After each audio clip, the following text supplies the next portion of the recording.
stage, Hillary Clinton!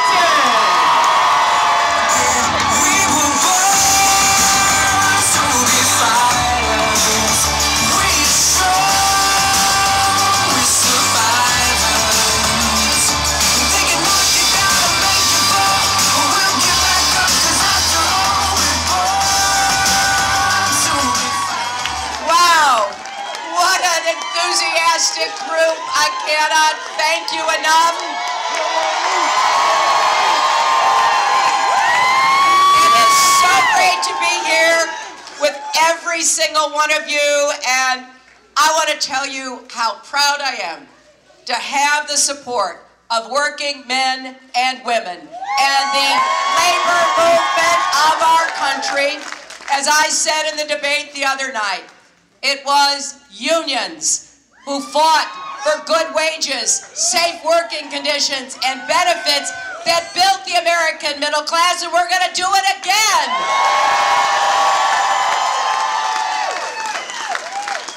I also am grateful that I've had so many elected officials here to support me. I see my friend, the congressman from California, Javier Becerra. Thank you so much. Also, I know the president of the state senate in California, Senator Kevin De Leon. Thank you so much. And I know you're here because we have work to do. We have work to do here leading up to the caucus on Saturday, then we have work to do across our country. There could not be more at stake.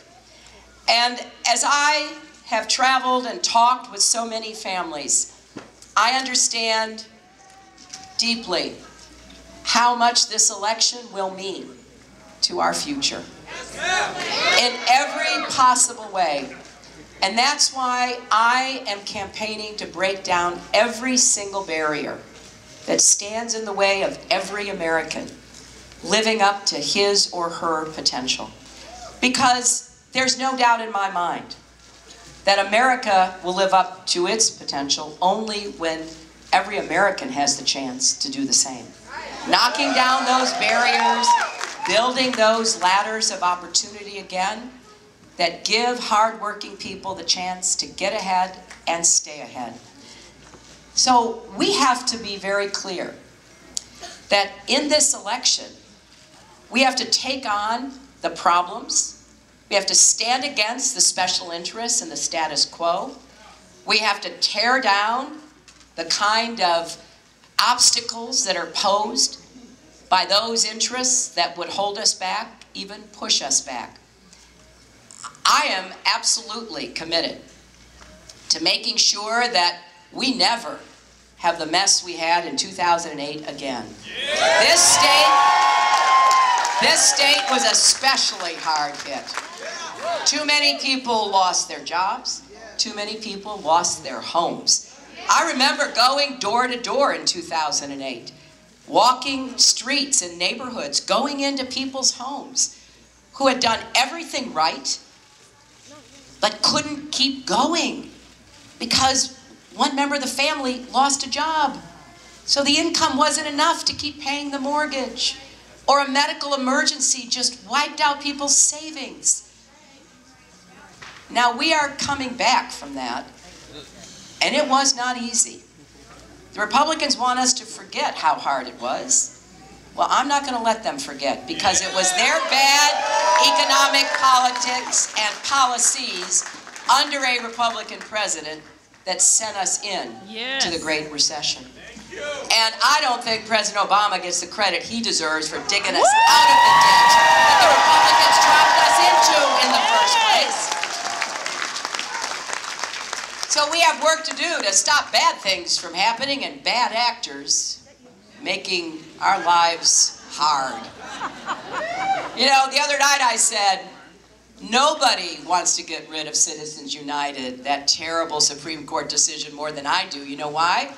It was about me.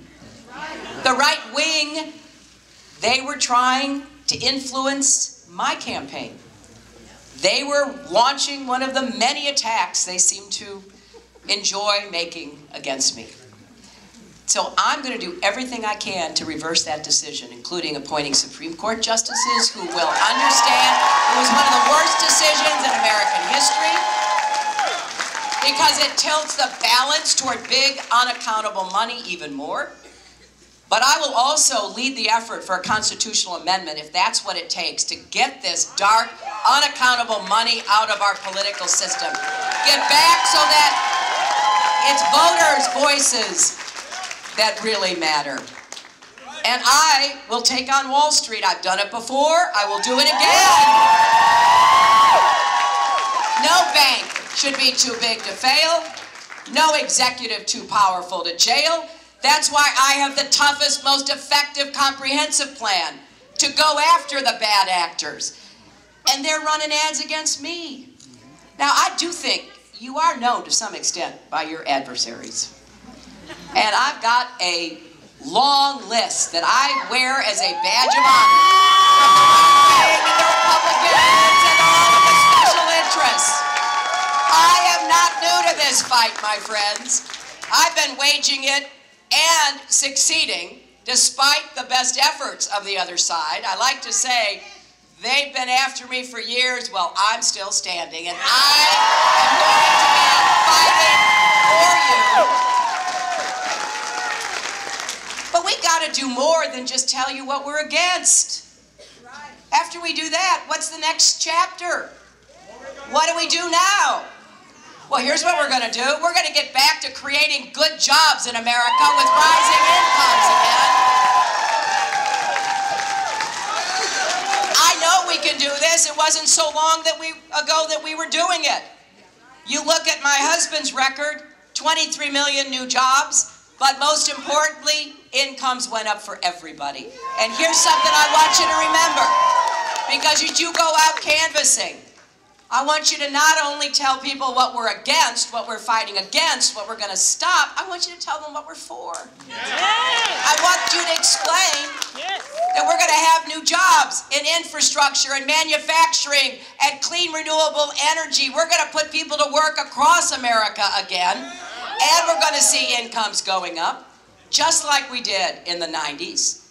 Incomes went up for everybody. On average, the average American family income went up 17%, more than $7,500. The average African American income went up 33%, more than $8,500. People were working.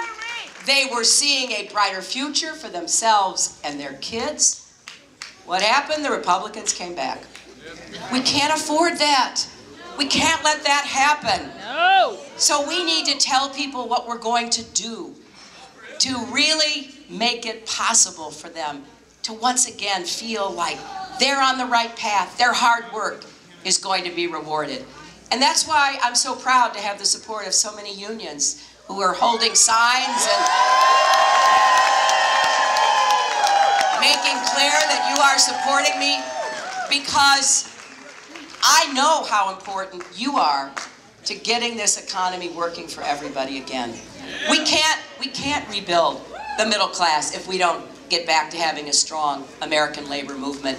So I'm going to enforce labor laws. I'm going to stand up and use the bully pulpit on behalf of organizing, because if we don't get back to a strong American labor movement, we will not have a resurgence of the American middle class. And we will create all these jobs, but they will be jobs that are on the cusp. They'll be jobs where people can still be exploited and taken advantage of. That's not what made America the strong economic powerhouse that we are. So let's do what we know works. More jobs, good paying jobs, and a strong American labor movement. That is the formula for success. We also have to